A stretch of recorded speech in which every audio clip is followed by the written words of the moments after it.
McGraw Hill Ascent Audio presents The Power of Scarcity, Leveraging Urgency and Demand to Influence Customer Decisions. Unabridged audiobook. By Dr. Mindy Weinstein. Narrated by Ruth Johnston. Introduction. It might sound melodramatic to say that everything changed that day in 2017. It was another 110-degree day in Phoenix, literally hot enough to fry an egg on the sidewalk. The heat didn't get to me that morning, though, because I had a meeting with renowned social psychologist Robert Cialdini. Dr. Cialdini had graciously agreed to meet with me to discuss an academic topic, but our conversation became so much more. Over a cup of coffee, we discussed persuasion and its powerful psychological impact. We talked about the subtle ways wording a message can lead to greater influence. We even talked about FOMO, fear of missing out, and the havoc it wreaks on the mind. That 1-hour conversation led me on a 3-year journey into researching, experimenting with, and understanding scarcity. It's no secret that scarcity can lead to tunnel vision. People become consumed with what they can't or don't have, which is why marketers often use scarcity messages in their campaigns. But there is so much more to scarcity than simple supply and demand. It's not as simple as, if we think something is scarce, we'll want it more. There are many more layers of complexity involved that can tip the scales on whether scarcity will prompt someone to take action or walk away. In other words, scarcity isn't straightforward, and using it the wrong way can backfire. Let's look at 2 examples of scarcity, one recent and one classic. The pandemic and the run on toilet paper. As the worldwide COVID-19 pandemic quickly spread, consumers began stocking up on toilet paper and clearing out store inventories. It was not uncommon to see empty shelves as retailers struggled to keep stocked with the now hot commodity. People became obsessed with getting their hands on toilet paper because obsession is a classic side effect of scarcity. The lower the inventories of toilet paper became, the more obsessed people were with getting their hands on it. Toilet paper became nearly impossible to find at local stores, and those stores couldn't get enough product from their distributors, even though distributors were getting their normal supply from manufacturers. Demand skyrocketed. Fights between customers erupted in stores, some so heated that police were called in to intervene. The sudden toilet paper crisis baffled economists and researchers. It wasn't just a national problem, it was a global problem. A cafe in Australia started accepting rolls of toilet paper as payment. The price of that cup of coffee you wanted? 3 rolls. Armed robbers in Hong Kong raided a local supermarket and took 600 rolls of toilet paper, but nothing else. One of the prevailing theories regarding the sudden run on toilet paper is that people were afraid there wouldn't be any when they needed it. Toilet paper was perceived as a scarce resource, sparking immense competition among consumers trying to purchase it. Tickle-Me-Elmo. 24 years earlier, a different shortage, albeit no less unusual, occurred involving a talking Sesame Street toy. The internet buzzes with rumors of toy store cashiers trampled by Elmo-crazed crowds, of Elmos being scalped for $7,000 apiece. Newspaper classified columns bulge with ads asking $1,000 for Elmo, which retails for $29.99 and is the most hard-to-find holiday toy since the Cabbage Patch Doll of 1983. Even the mafia has joined the frenzy. New York Times, 1996. If you were a child, parent, or grandparent in the mid-1990s, you probably remember the Tickle-Me-Elmo craze that swept the nation. The 16-inch Sesame Street figure, which laughed and said, "That tickles," when its belly was squeezed, caused mass chaos during the Christmas season of 1996. Tyco Toys Inc., the manufacturer of Tickle-Me-Elmo, expected moderate success of its toy during Christmas. Tyco certainly did not anticipate what actually happened. Tickle-Me-Elmo was featured on Rosie O'Donnell's television show and promoted in ads on television as the holiday season approached. Just one day after Thanksgiving, nearly 800,000 Elmo dolls, Tyco's entire inventory, had been snapped up within hours. What happened next? News spread about the Elmo doll shortage, which only increased the demand for it and gave rise to the hysteria that followed. Parents became obsessed with getting the toy for their children. As the New York Times reported, some were even willing to pay $7,000 for the $29.99 toy. Although the Tickle-Me-Elmo and toilet paper examples are vastly different, they share a common theme: scarcity. Products and services can become scarce for a variety of reasons. It is not always a simple economic dilemma of supply and demand. Limited time offers and products, limited editions, and low supply and high demand are all forms of scarcity and lead to limited availability. Specifically, scarcity falls into these categories. Supply-related scarcity. This form of scarcity occurs when there are not that many products available due to a shortage and is often reflected in such phrases as "supplies are limited" and "while supplies last." Limited edition scarcity. This is a version of supply-related scarcity. A limited edition is based on the limited number of units produced and is typically a slightly modified version of the original. Time-related scarcity. This type of scarcity derives from a product promotion, limited availability, or level of supply during an allotted window of time. The time restrictions result in scarcity. Demand-related scarcity. This form of scarcity is defined as a shortage resulting from popularity and high demand. In other words, the demand exceeds the product's supply. Demand-related scarcity is often indicated by such phrases as "number of units sold" or "only number left," and "nearly sold out due to high demand." You can find these same terms in the Scarcity Definitions at a Glance section at the end of the book. Our ancestors competed over scarce resources, and in modern society we still do the same. However, this time we are not generally competing over survival items, but instead for products and services that have limited availability. Take NFTs, non-fungible tokens, as an example. NFTs, which can be anything from drawings to music to AI, were considered valuable because of the inherent uniqueness and scarcity. Scarcity was driving up the value and price people were willing to pay. For instance, one NFT sold for $69 million. Apparently, people haven't changed much since the dawn of humankind. The power of scarcity.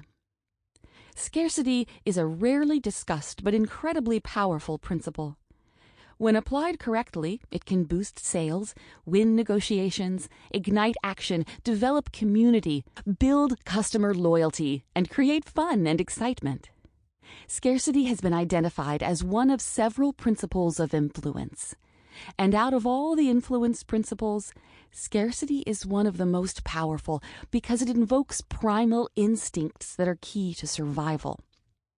Our ancestors had to survive when scarcity was prevalent.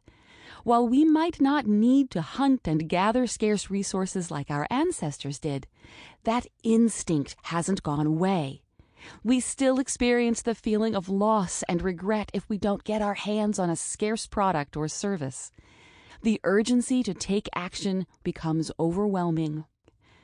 This book is all about the concept of scarcity, but not from an economic point of view. Yes, scarcity is at the heart of economics, the principle of supply and demand. Scarcity also exists in the world of psychology, and it is a reason behind many of the purchases we make. It is also the catalyst for increased sales for businesses and thus higher revenues. If used correctly, scarcity can influence the people who use your products or services. The idea of influencing others has always fascinated me. Not in the "I want to manipulate you" kind of way. Scarcity has to be used ethically, but in a way so I could deeply understand why certain words or circumstances persuade people to act. For instance, why did someone buy yet another TV, laptop, smartphone, pair of sunglasses, pair of shoes, bottle of wine, or fill in the blank, when he or she didn't really need it? Could it have been that it was a limited time sale, or limited edition, or that supplies were running low, or that it was popular and in high demand? The focus of this book is the psychology behind scarcity and why it has such a powerful impact. When people encounter scarcity, it can be all-consuming, whether for minutes, hours, days, months, or years. From a psychological perspective, scarcity often causes our minds to hyper-focus on the scarce item we might not be able to get. We experience FOMO. Throughout my 20-year career as a marketing consultant and educator, I have seen scarcity in action and have watched how it influences us to make unplanned purchases or sign contracts even though we may feel uneasy about signing on the dotted line. After earning my PhD in general psychology, successfully completing my own study of scarcity, and continuing my related research, I have discovered some surprising, and sometimes alarming, details about this effective influence factor. Yet this research is mainly in academic journals and not easily accessible to the mainstream public. I felt compelled to make this information available to everyone. It is important to know, from both a business and consumer perspective, why the perception of scarcity leads to purchases and increased sales. We need to understand scarcity because it is driving our decisions as well as those of our customers. It is a force that can be used to move the needle and trigger action. Whether you are a marketer, salesperson, business owner, online seller, academic researcher, or consumer, scarcity impacts you. The chapters ahead will look at scarcity from multiple perspectives. There are numerous case studies, research findings, and interviews with current and former executives from various brands, including McDonald's, Harry and David, and 1-800-Flowers.com, as well as famous entrepreneur, Shark Tank investor, and inventor of the infomercial, Kevin Harrington. Additionally, customers' first-hand experiences, with names changed to protect the customers' identities, and anecdotes are woven throughout the book to illustrate and provide an understanding of how scarcity works, when it should be applied, and when it should be avoided. Even as an experienced marketer with a PhD in psychology, I fall for scarcity tactics more often than I care to admit. Part 1 of this book, Understanding Scarcity, covers everything from types of scarcity to the way scarcity messages affect our brains, giving you a deeper understanding of why and how scarcity works. In Part 2, Using Scarcity, we will get more tactical, and you will discover how scarcity is applied and what makes it effective. The techniques you learn can be applied to your business or personal life. You will also discover when scarcity should be applied and when it should be avoided. Each chapter includes a list of key selling points about scarcity that you can apply to a variety of situations you face. Scarcity is a tremendous force. Use it correctly. Let's get started so you can learn now. Part 1. Understanding Scarcity. Chapter 1. Scarcity as an influence factor. The dinner plates had just been cleared. John was nervous and kept fiddling with the box hidden in his pocket. Was now the time? He had practiced the words all day. Would he get them right? He took a deep breath, pushed back his chair, and dropped to one knee. He slowly pulled out the velvet box and quietly pushed open the lid. Nestled inside was a 1.5-carat round diamond set in a slim white gold band. As the other restaurant patrons looked on, John asked the question, "Will you marry me?" A diamond is forever. This is a statement that has been embedded in our minds since the 1940s, with little question as to its validity. But how could that be? Diamonds aren't forever. They can shatter. They can chip. They can be burned into mere ashes. Yet we associate diamonds with wealth, status, and above all else, romance. We hold on to diamonds and pass them down to the next generation. We believe that diamonds are meant to be kept for as long as we are alive. Some of us even end up getting buried wearing them. This perception we have of diamonds resulted from a well-crafted strategy designed to increase diamond sales worldwide. In 1938, a 29-year-old Harry Oppenheimer traveled nearly 8,000 miles with the goal of keeping his family's company profitable. Oppenheimer, the son of the chairman of De Beers, embarked on this journey that would forever change the way we view diamonds and would solidify De Beers' position as the leader in a multi-billion-dollar industry. At that time, De Beers was the world's largest producer and distributor of diamonds, but market conditions were threatening the company's existence. The price of diamonds had dropped, causing instability and uncertainty in the diamond market. Diamond prices had collapsed in Europe during the Depression, and diamond engagement rings had not been the standard choice in many European countries, including Germany, Italy, and Spain. Other gemstones were still preferred and popular. In the United States, the idea of including a diamond in an engagement ring was gaining traction, but slowly. To make matters worse, those diamonds were smaller and of poorer quality than those sold in Europe. Once a man gave his fiancée an engagement ring, the probability of him purchasing another diamond was next to zero. De Beers couldn't change the economy, but it could take steps to change perceptions. As Stephen Canfer, author of The Last Empire, so eloquently put it, consumers were made, not born. In other words, it is the perceived value of the product or brand that will turn someone into a customer. For De Beers to be able to control demand, and therefore prices, a significant shift in the perception of diamonds was needed. The public needed to view diamonds not as precious stones that can and should be resold, but as a symbol of lasting love and commitment. To put it simply, De Beers needed to do something to stop its profits from declining before it was too late. Oppenheimer's bankers had encouraged him to contact N.W. Ayer, one of the largest U.S. advertising agencies at the time, to develop a campaign that would change consumers' perceptions about diamonds and convince them to buy more of them, and in bigger sizes. Oppenheimer's meeting with Gerald Locke of N.W. Ayer was the catalyst in diamonds becoming synonymous with romance. Oppenheimer convinced Locke that N.W. Ayer would create a plan to improve the image of diamonds among consumers in the United States.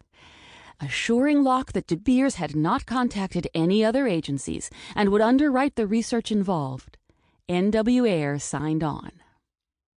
After extensive research, N.W. Ayer concluded that the association between diamonds and romance needed to be strengthened and solidified.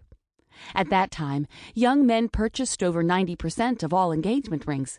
They were the ones who would need to be convinced that the ultimate expression of everlasting love was a gift of diamonds. The plan developed by the ad agency focused on making diamonds synonymous with romance. While economic conditions could not be influenced, consumers could. Just 2 years after the initial meeting between Oppenheimer and Locke, U.S. diamond sales grew by 55% because of the steps taken to persuade consumers. Fast forward 9 years to 1947, and the ad agency hatched a new plan that relied heavily on psychology.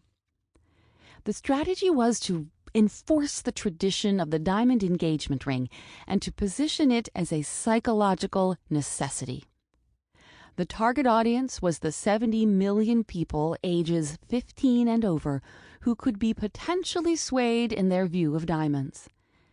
Part of the proposed plan was shocking. It included a series of lectures in high schools around the country that would revolve around the diamond engagement ring. In a confidential memo to De Beers, N.W. Ayers explained that all of these lectures revolve around the diamond engagement ring and are reaching thousands of girls in their assemblies, classes, and informal meetings in our leading educational institutions. The lecture program reached thousands of high school girls and instilled in their minds that diamonds and becoming engaged were inextricably linked. There were other tactics taken during the first several years of the ad campaign to continue to influence consumers and create demand for diamonds.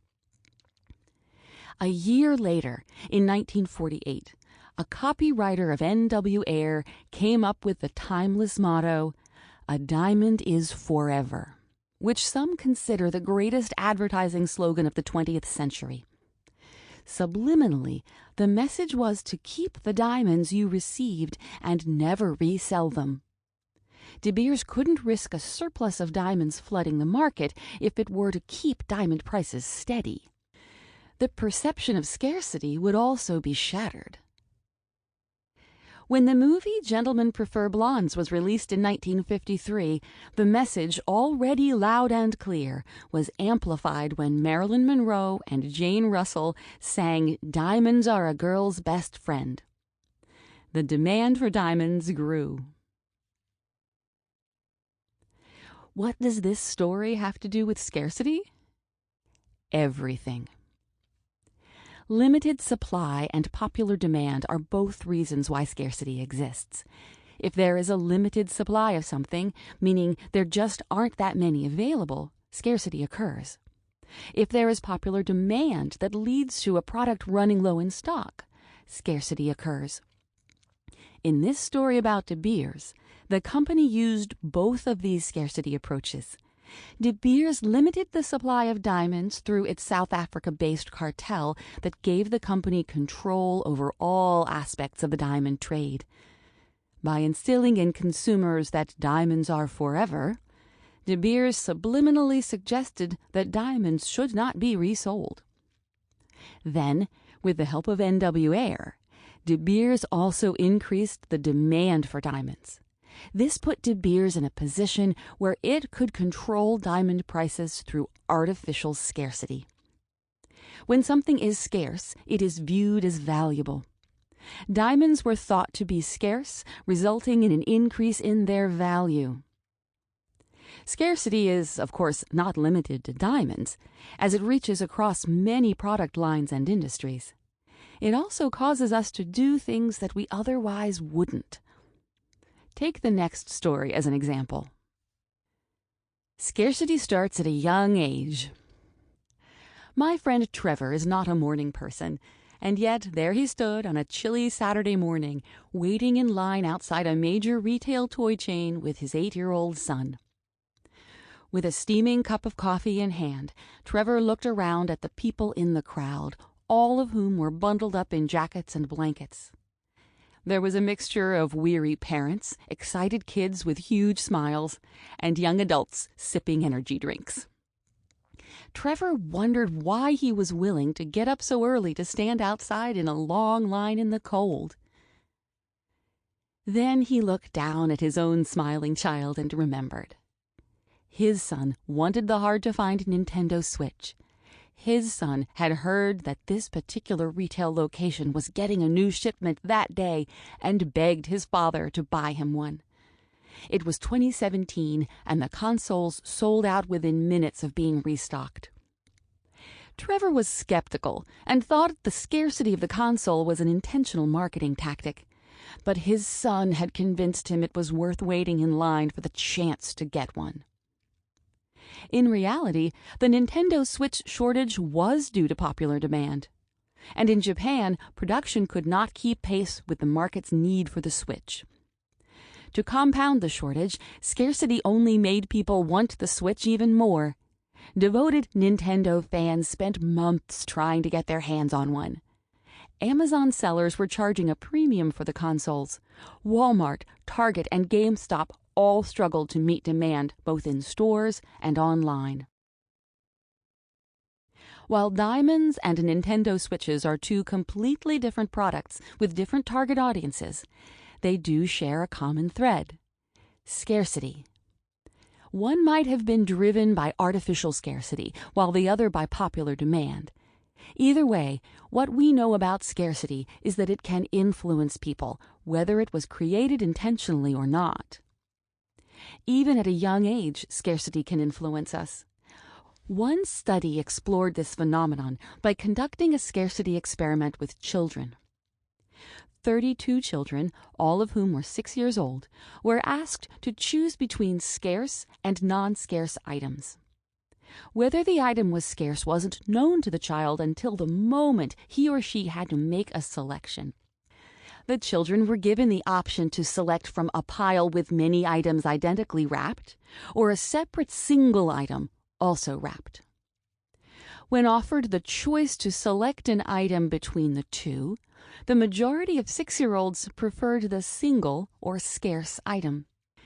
Even more interestingly, this preference increased if they felt there was competition with their peers.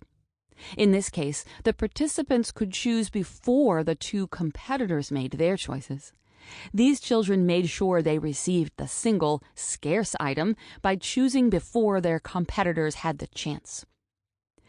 When the child felt that the scarce item was at a high risk of being taken by the other children, there was a greater urgency to select that item. While this is only one study, it does suggest that a preference for scarce items develops at a young age and is strong when there is the presence of competition. It also suggests that as early as 6 years old, people may use scarce goods to feel unique or special. All of us have made purchases at one time or another because we were concerned an item would run out. Maybe there wasn't enough supply, or the item was extremely popular. Whatever the reason, we made those purchases because we felt compelled to. We didn't want to miss out. We may not have even realized that was the reason for our actions. Unknowingly, we wanted an item because either we felt a sense of competition or we wanted to feel special or unique, just like the children in the study. The power of scarcity. Scarcity is one of the most powerful elements of influence that affect judgment and preference for an object. There are many factors at play that cause this to happen, but from a broad perspective, scarcity elicits a feeling of threatened freedom to possess something, which increases our desire for that item. People don't want their ability to choose to be taken away. It goes against human nature. Scarcity, as well as other principles that influence human psychology, can be beneficial in various circumstances, including business negotiations, social interactions, and personal situations, all of which will be discussed in future chapters.